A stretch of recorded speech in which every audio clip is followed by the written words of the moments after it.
मेरे प्यारे मसीह भाइयों बहनों, जय मसीह की। सबसे पहले तो मैं अपने बारे में बता दूं, मेरा नाम विक्रम विश्वकर्मा है। मैं उत्तर प्रदेश के एक छोटे से ज़िले में एक छोटे से गांव का रहने वाला हूं। मैं आज 1.5 साल लगभग हो गया है हमने यीशु मसीह की सेवा की है। मैं आपको पवित्र बाइबल पढ़ के सुनाने वाला हूं। हालांकि मेरे पास अच्छी जगह नहीं है वीडियो बनाने के लिए। फ़िलहाल तो परमेश्वर ने जैसा आदेश किया मैं वहीं से शुरू करता हूं। आप लोग वीडियो देखिए और लाइक करिए, शेयर करिए, सब्सक्राइब करिए, थोड़ा सा सपोर्ट भी करिए, किसी गरीब का भला हो जाएगा। और दूसरी बात यह है कि मेरे पैरों में चोट लगी है, मैं पैर को मोड़ के बैठ नहीं सकता। बस आप लोगों से रिक्वेस्ट है, मेरे लिए प्रार्थना करिए। तो चलिए मैं शुरू करता हूँ। बाइबल में परमेश्वर के मस्तिष्क मनुष्य की दशा और विश्वासियों के आनंद का वर्णन है। इसके सिद्धांत पवित्र, इनके नियम बाध्यकारी, इनके इतिहास सत्य तथा इनके निर्णय अपरिवर्तनीय हैं। बुद्धि की प्राप्ति के लिए इसे पढ़ें, सुरक्षा के लिए इस पर विश्वास करें तथा पवित्र बनने के लिए इस पर आचरण करें। परमेश्वर के मुंह से निकली हुई वाणी है। शुद्ध बनने के लिए, स्वस्थ बनने के लिए और सत्य के रास्ता बजाने के लिए इसको पढ़ना जरूरी है।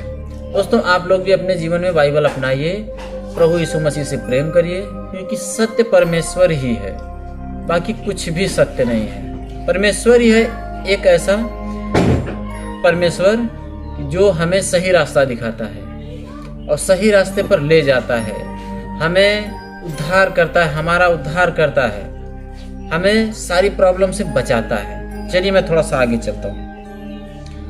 तथा पवित्र बनने के लिए इस पर आचरण करें। इसमें आपके मार्गदर्शन के लिए, प्रकाश पोषण के लिए, भोजन तथा हर्ष के लिए सांत्वना है। सांत्वना यह यात्री का मार्ग निर्देशक चित्र, तीर्थयात्री की लाठी, चालक का दीप सूचक, सैनिक की तलवार तथा मसीही का घोषणा पत्र है। दोस्तों, ये बाइबल हमें हर तरह से बचाती है। किसी से लड़ाई झगड़े से बचाती है, किसी के जादू टोने से बचाती है, किसी के प्रकोप से बचाती है, किसी के श्राप से बचाती है, किसी के बुरे कर्म से बचाती है। लेकिन इसमें एक बात का ध्यान रखना होता है कि अपने कर्म भी अच्छे होने चाहिए, हृदय से विश्वास करना चाहिए परमेश्वर पर, जब ही आप जाके सत्य का मार्ग अपना पाओगे, अन्यथा आप सत्य का मार्ग नहीं अपना सकते। चलिए थोड़ा आगे चलते हैं। इसमें स्वर्गलोक के पुनः स्थापना, स्वर्ग के खोले जाने तथा नरक द्वारों के अनावृत होने का प्रकाशन है। दोस्तों, बाइबल पढ़ने के बाद हमें स्वर्ग का रास्ता बताया जाता है कि हम स्वर्ग में कैसे जा सकते हैं, अपने जीवन से उद्धार कैसे पा सकते हैं, परमेश्वर हमारे लिए कैसे कार्य करता है, हमारे जीवन में क्या कार्य करता है, हमें किस प्रकार से सुखी रखता है, हमें किस प्रकार से दंडित किया जाता है। वैसे तो मैं आपको बता दूं, जब आप स्टार्टिंग में परमेश्वर का नाम लेना शुरू करेंगे तो दूसरा कोई नहीं मिलेगा आपको प्रताड़ित करने वाला। सबसे पहले तो आपके घर में ही मिलेंगे, अर्थात आपके भाई, आपके बहन, आपके पिताजी, आपके माताजी, सब लोग पहले आपको प्रताड़ित करेंगे कि इसने तो धर्म बदल लिया, इसने तो यीशु मसीह का नाम लेना शुरू कर दिया, ये मुसलमान हो गए, ये उल्टा सीधा काम करेगा, ये गलत है। दोस्तों, ये गलत नहीं है, बिल्कुल भी गलत नहीं है। उन्हें ये नहीं पता है कि यीशु मसीह धर्म नहीं बदलता, यीशु मसीह जीवन बदलता है।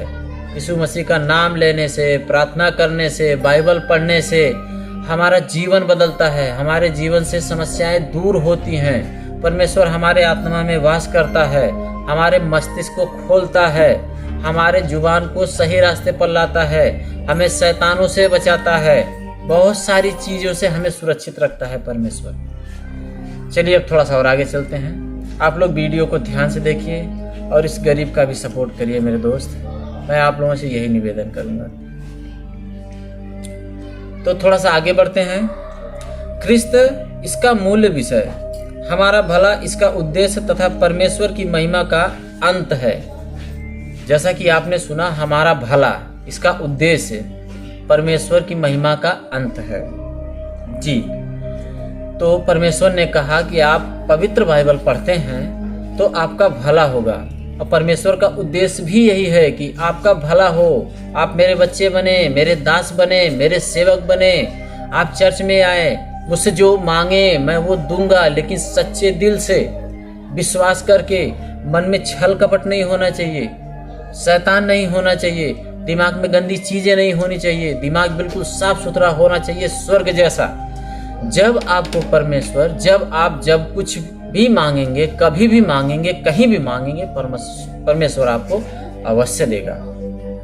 चलिए थोड़ा सा और आगे चलते हैं। इससे हमारी स्मृति में समा जाने वाला हृदय पर राज्य करने वाला तथा हमारा पथ प्रदर्शक होना चाहिए। इसे धीरज के साथ बारंबार तथा प्रार्थना सहित पढ़ें। जी हाँ दोस्तों, आपने बिल्कुल सही कहा। इसे आप ध्यान पूर्वक पढ़ें, इसे आप मन लगा के पढ़ें, पवित्र आत्मा से पढ़ें, पवित्र आत्मा से आप मांगें। जो आप मांगेंगे पवित्र आत्मा से आपको मिलेगा। जैसा कि धीरज के साथ बारंबार पढ़ें, मतलब तसल्ली रखें, थोड़ा सा धीरज रखें, थोड़ा सा मन को शांत करें और इसको बार बार पढ़ें। पवित्र बाइबल को बार बार पढ़ें। आप जितनी बार पढ़ेंगे परमेश्वर उतनी गहराई से आपके जीवन में कार्य करेगा।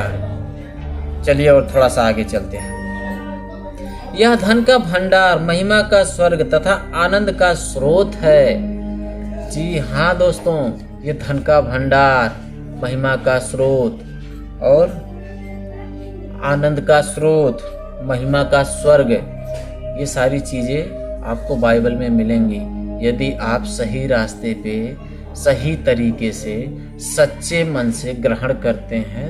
तो आपको कोई बहुत ज़्यादा मेहनत नहीं करनी है, परेशान नहीं होना। आपके जीवन में जो भी तकलीफें हैं, जो समस्याएं हैं, जो परेशानी है, आप हाथ उठाइए, प्रार्थना करिए, परमेश्वर के ऊपर छोड़ दीजिए।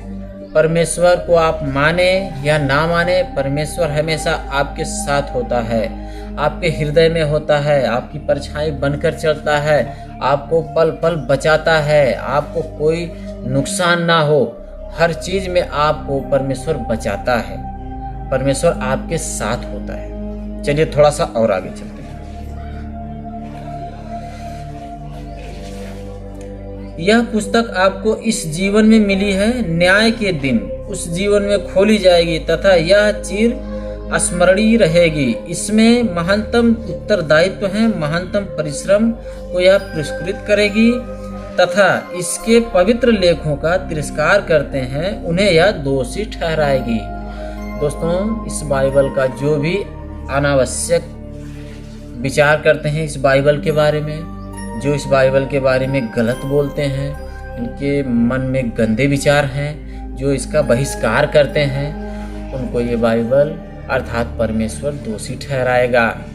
जो इस पवित्र शास्त्र को ग्रहण करते हैं, इसको अपने दिल से लगाते हैं, अपने माथे से लगाते हैं, इसको स्वर्ग जैसा अपनाते हैं और सच्चे मन से अपनाते हैं, सच्ची प्रार्थना करते हैं, सच्चे मन से पढ़ते हैं, परमेश्वर उसका कभी बुरा नहीं होने देगा, परमेश्वर उसको कभी झूठा नहीं ठहराएगा, परमेश्वर उसको कभी दोषी कहेगा ही नहीं। आप इस पवित्र बाइबल को पढ़ते हैं तो परमेश्वर हमेशा आपके साथ रहेगा, आपके साथ बना रहेगा, परमेश्वर आपको कभी अकेला नहीं छोड़ेगा। आप लोग विश्वास रखिए परमेश्वर में, परमेश्वर आपके घर में धन की कमी नहीं होने देगा, आपके व्यवसाय में कमी नहीं होने देगा, आपके व्यवहार में कमी नहीं होने देगा, आपके प्यार में कमी नहीं होने देगा, आपके परिवार में किसी चीज़ की कमी नहीं होने देगा। बस आपको इस बाइबल को अपनाना है, दिल से लगाना है और पवित्र बाइबल को पवित्र हृदय से पढ़ना है। दोस्तों, आज के लिए इतना ही। मैं मिलता हूँ अगली वीडियो में, क्योंकि मैं ज़्यादा टाइम तक बैठ नहीं पाऊँगा। अभी मैं बैठा हूँ, मेरा पाँव दर्द कर रहा है। परमेश्वर से आप लोग भी प्रार्थना करिए कि हे परमेश्वर, सर्वशक्तिमान परमेश्वर, मुझे सुखी रखें, आपको सुखी रखें। और मैं भी एक प्रार्थना करना चाहूँगा आपके लिए।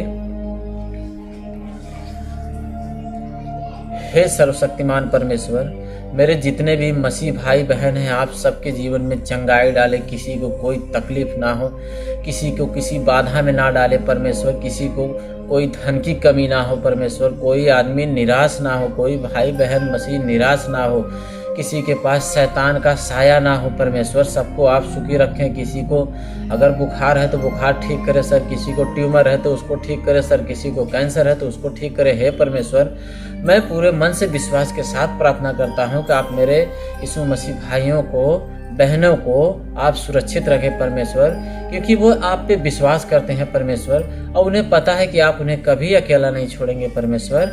मैं ये सब प्रार्थना सर्वशक्तिमान परमेश्वर यीशु मसीह के नाम में मांगता हूँ, आमीन आमीन। दोस्तों, जय मसीह की। अब हम मिलते हैं अगले वीडियो में। तब तक के लिए आप लोग वीडियो देखिए, परमेश्वर से अनुग्रह करिए, परमेश्वर आपके जीवन में अच्छा कार्य करे। तब तक के लिए जय मसीह की।